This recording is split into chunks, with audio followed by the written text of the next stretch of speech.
na rin patungo ng the Netherlands si Vice President Sara Duterte. Tinawag naman niyang state kidnapping ang ginawang pag-aresto sa kanyang ama. Nasa frontline ng balitang yan si Gary De Leon. Pasado alas 10 kagabi nang dumating ang convoy ni Vice President Sara Duterte sa Gate 1 ng Villamor Air Base para bisitahin sana ang inarestong ama na si dating Pangulong Rodrigo Duterte. Naghintay siya ng kalahating oras sa labas pero hindi siya pinapasok ng mga otoridad. Ayon sa bise, nakausap niya naman ang ama sa telepono pero hindi sila masyado nagkaintindihan dahil sa mahinang signal. May ibinilin daw siya sa ama.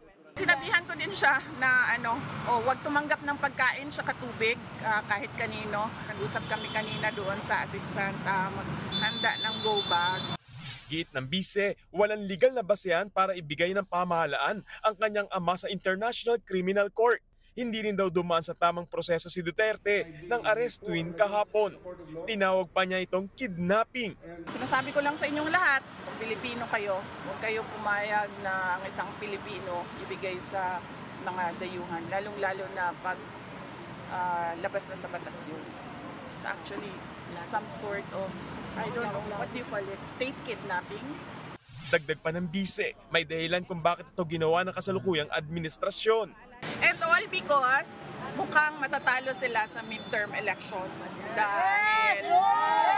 dahil ang lakas ng vote rate sa 9 candidates ng PDP laban. Pero agad niyang pinalaga ng palasyo. Ano-ano po ba yung elements ng kidnapping? Ba?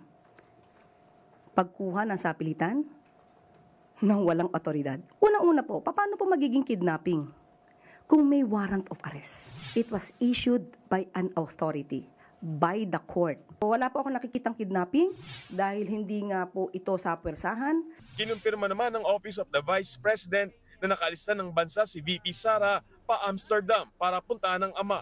7:40 AM daw umalis ang bise sakay ng Emirates Flight EK337. Kausapin din daw doon ni VP Sara ang mga abogado para sa kanilang susunod na hakbang. Hindi naman nagbigay ng mensahe si VP Sara kay PBBM. Pero tila may pahaging siya sa Pangulo. Ay, siya padala mo doon. Dating Pangulo na siya very soon. Nagbabalita mula sa Frontline, Gary De Leon, News 5. Mga kapatid, Julius Babaw po. Iba na ang may alam at may pakialam sa panahon ngayon.